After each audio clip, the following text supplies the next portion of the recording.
What's up, you guys? Steven here for Off the Shelf Movie Night to talk to you about physical media, about Blu-rays, 4Ks, and DVDs, why we like to buy and own our movies and TV shows and play them in our players on a screen at good resolution and good sound and do it when and how we want to without any limitations. If you're a physical media collector, want to be a physical media collector, or just want to talk about movies and TV, you're in the right spot. Hit that subscribe button, join the conversation, hit that notification bell so you know when I'm posting, and if you like what you see, a like and a share is always appreciated. Helps get the word out about the show. Really need some likes, you guys. Hit that like button, please. All right, so I want to talk about what's happening with retailers and their assault on movies. We got a lot to talk about today. So let's dig into it. The first thing I want to talk about, all of this has happened in the last 2 weeks, by the way.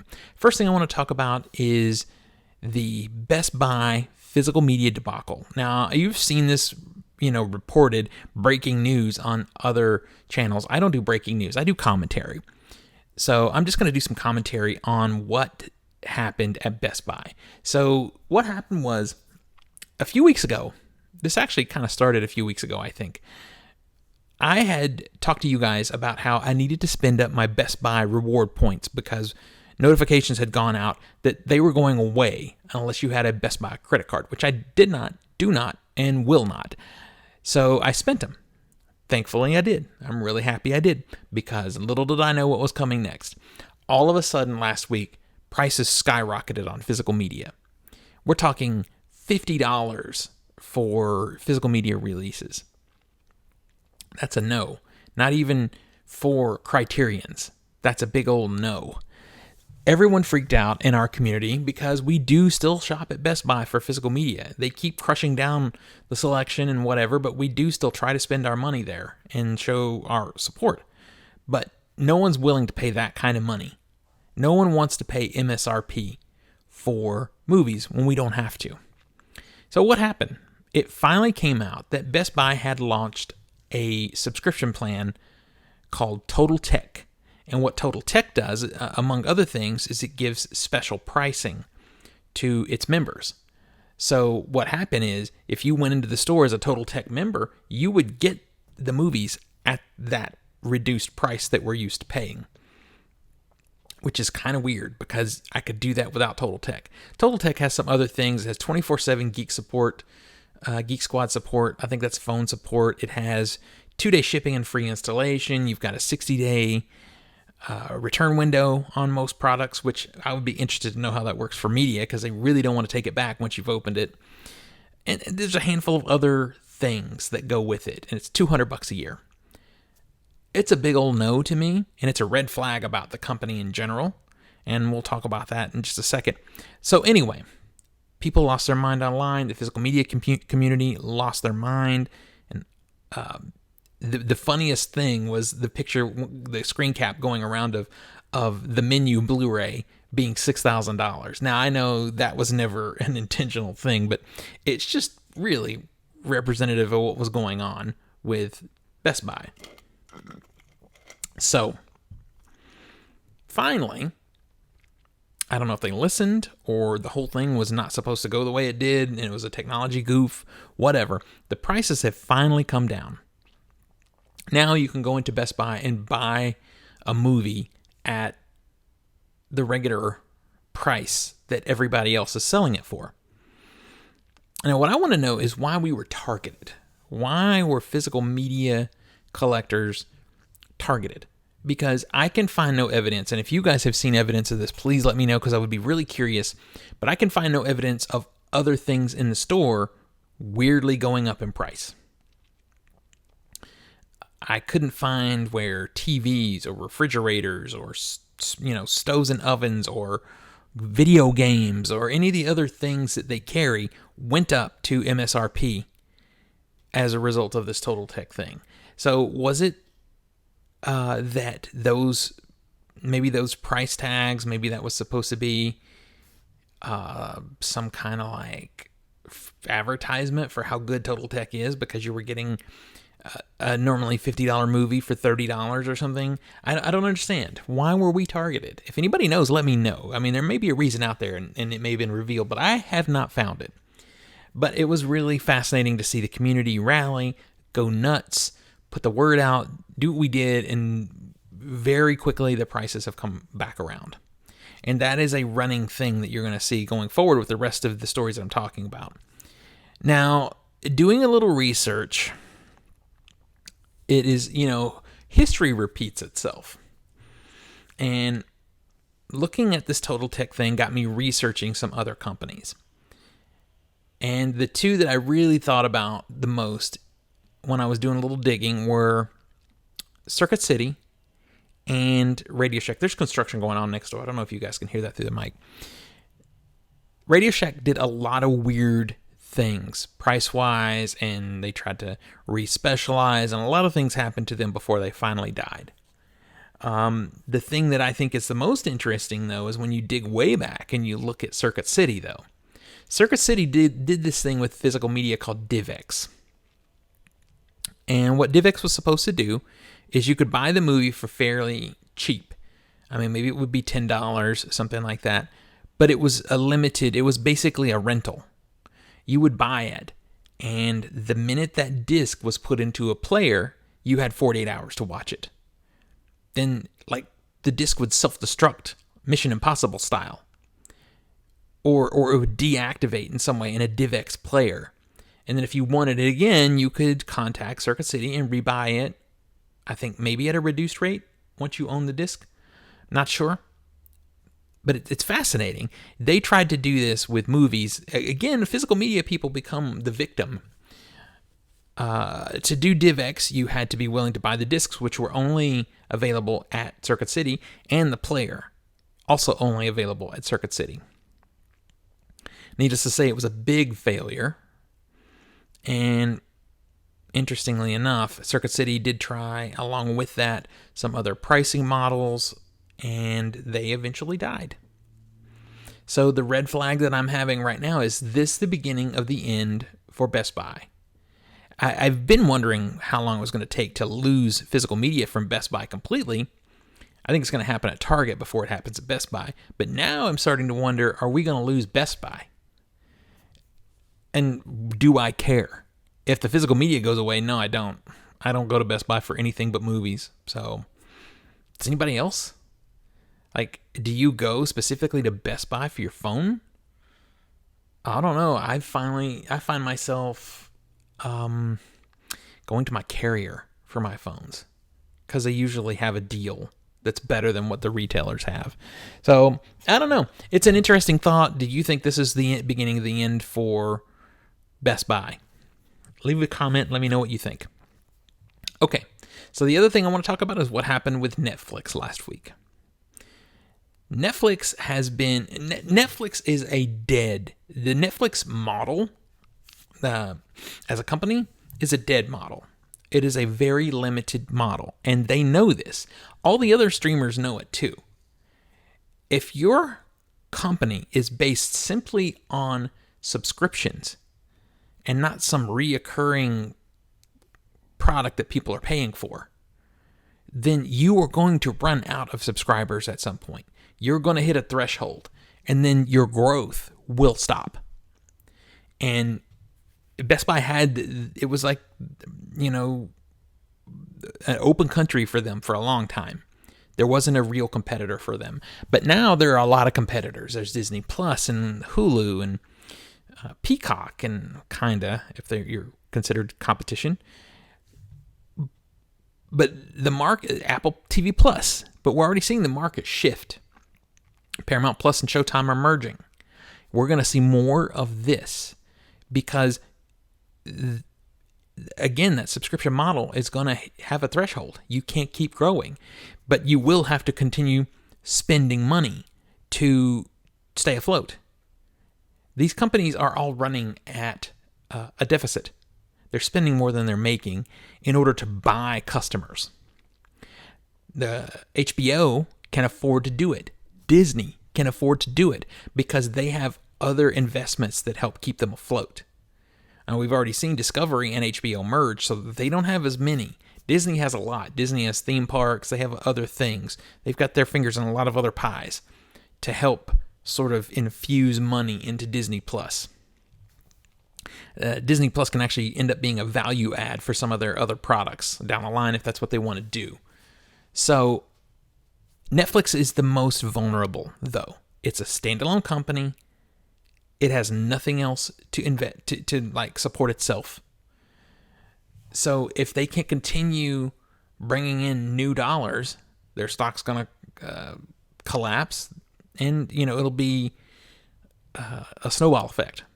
So one of the things that they can do is deal with password sharing in hopes that the people that are leeching passwords from family members or friends would actually then go and set up an account. It doesn't prove out that way, though. It doesn't prove out. I just read a poll that still showed 60-something odd percent, I think 62, 63% said of password leechers interviewed said that they wouldn't set up an account. So, and only 10% of the entirety of the people that were polled literally said that they would. So 10% is nothing. I mean, I guess in large numbers it could wind up being a lot. But if you disable password sharing, does that 10% infusion of subscribers make up for the ones you will lose? Because Netflix has already been bleeding subscriptions, and I don't think they can afford to go against the competition with something like this. And we saw that prove out last week, because the word came out that they were in testing mode and working toward taking a password protection system across the board. Now, it's in a couple of countries, and I think it's still there. And the way the system works is you would have to set up a primary location for your account, and then you would be logged out of Netflix every 31 days, and then you would have to log back in at that location. So if you had shared your password with a family member who doesn't live there, they would get it for about 30 days, 31 days, and then when they were logged out, they wouldn't be able to log in from that device, that TV or whatever, again in your primary location. Now, there might be some ways to game it. Probably are. People were probably already working to figure it out. If you were somebody that traveled with your Netflix, you would have to contact Netflix and get a temporary login code. And that would only be good for 7 days. So, you might as well suck it up and forget it if you're traveling for a 2-week vacation or something, because you're not taking your Netflix with you. Unless maybe after 7 days you can put in for another 7 days. So you can see, at worst, the account becomes a pain in the ass. Or at best, it becomes a pain in the ass. At worst, if you're sharing, and suddenly you can't do that anymore. People lost their minds.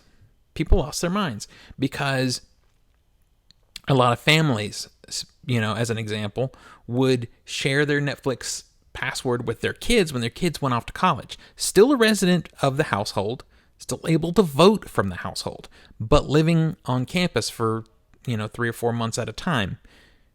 They would not be able to continue using their Netflix account. Now, there's obviously a lot of people that, you just gave your login to your friend who doesn't want to spend the money or can't afford it. Whatever. I may or may not be sharing some passwords. I don't know. Not sure. So anyway, it was going to hurt a lot of people. And the reaction was a lot of people lost their minds. I think Netflix had some account cancellations, a lot of negative press. Within days of that information being released, Netflix came out with a statement saying, "Oh, that was a mistake. That was only for these 2 countries. We're not doing that anywhere else yet." And they pulled the information from their support pages. We all know that's bullshit. We all know they just reversed course because they could see that the reaction was so negative and so bad that whatever additional money they would make from busting up those Netflix password sharers, those criminals, that it wouldn't balance out. Is this the end of it? I doubt it. The reality is with Netflix, I feel like that they, instead of trying to nickel and dime us, they're already charging too much. I think the value of what they offer isn't as good as something like Hulu. I think they're better than Disney Plus still. I mean, unless you just want to watch Marvel movies. I can do that. I have just bought them here. I have them all on my shelf. Or you just want to watch very specific Disney programming. I don't think Disney Plus has a variety of HBO Max. I think HBO Max might be the best out there right now. But HBO Max also is really weird because I feel like the merger with Discovery, I don't think those two worlds mesh well. I'm always thrown off when I see like these Emmy-winning HBO shows on the slider at the top, and then we get like Fixer Upper. It doesn't mesh to me. It's two very different worlds. But whatever, we'll figure that out. It'll work itself out. Anyway, would you have dropped Netflix had they killed password sharing? I would have. I didn't do it immediately. I just figured as soon as I see that roll across when it's actually happening, that's when I would drop them. So yeah, I told you, this is crazy. This is crazy what is happening right now with these companies just attacking us movie lovers, because I got one more thing to talk about and share my opinion on it. What I was going to say with Netflix is, rather than, because I got diverted, because this is what happens, rather than nickel and dime us, what they should do is be reinvesting in other things that aren't their subscription service to help buffer up their cost. Now, I know they tried to buy some movie theaters, and that didn't work well, and I don't support that. I think that's causing creating a monopoly in film as an art that I don't support. But they could do something else. I don't know what that is. I'm not a multi-billionaire. It's not my problem. But that's what I would do. I would diversify a little bit, Netflix. Diversify. Put some money in something else to help buffer up your cost. Okay, so the last thing I'm going to talk about is this just announced yesterday as I record this, that AMC is going to do tiered seating cost. It's called AMC Sightlines. I'll show you a picture of what the diagrams look like. So the premium, what are considered the premium seats in a stadium seat, which is in the middle, those are going to go up by $2. Now, everything on the sides and in the back, and say the third row back, all of that remains the same price. And then the very front row goes down by $2. So the premium seats go up $2, very front row goes down $2. So I have mixed feelings about this. I think that this would be okay, honestly, if the value is there.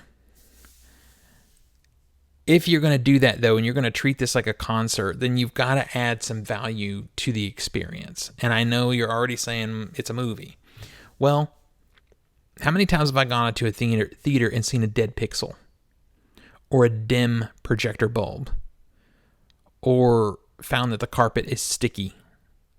You've got to up the experience to a premium level to make this cost work. I think people are going to not like this too much, but it's of these three different things that have happened in the last 2 weeks, I think this is the one that people are the least kind of upset about. And I think it really is just sort of the first step in what is going to eventually make going to the movies a very boutique experience. I mean, we have the window for movies in theaters down to 45 days, right?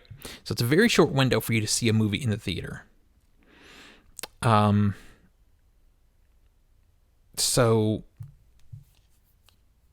the indie movies are what's going to suffer here, not the viewers, because it's going to make it a very luxury experience, and a lot of people are only going to go out for the big, blockbustery movies that feel like you're getting the visual and auditory overload that you can only get in a theater. Now, they're forgetting that nearly any movie nearly any movie, including indie dramas, in a good crowd is better than at home.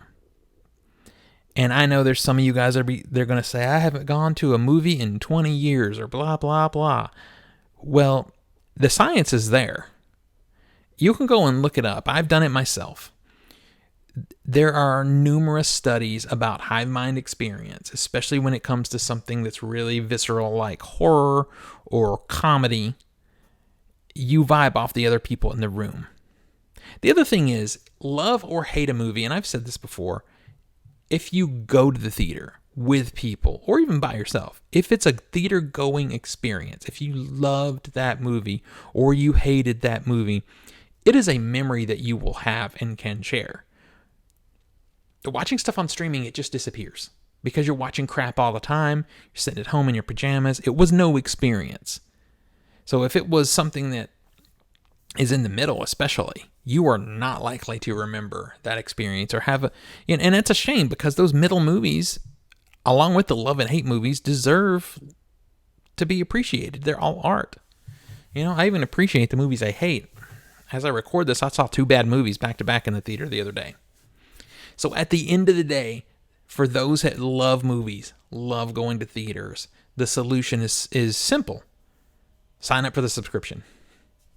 Drop your Netflix, sign up for AMC stubs or whatever they call it, because those people don't have to pay any premium for the seats. They just take the seats they want.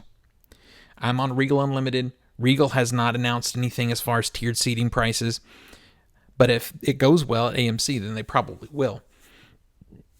So if you love going to the movies, sign up for that subscription. If you see 2 movies a month, you've paid for it. You've actually made money. It's cheaper. So I feel less impassioned about this tiered seating cost thing. I only say that if you're going to start charging people more for premium seats, it better damn well be a premium experience. Clean your theaters, change your bulbs, and make us some fresh popcorn. Add some other value to it. Add something else. That's all I got to say on these things. I just wanted to have some opinions. I know I've just rambled here for 30 minutes, but that's what I do. Let me know what you think of these situations in the comments. Let's keep the conversation going. If I need to do another video to get more in-depth into some of this stuff, I feel like I did it pretty well. But if I didn't and you want to talk more about it, hit me in the comments. Let's keep talking about it. Until next we meet, pull something cool off the shelf, share with your friends and family, and remind them why physical media is the best way to watch films and TV at home. Get those premium seats in the theater, I guess. I'll see you guys on the next one.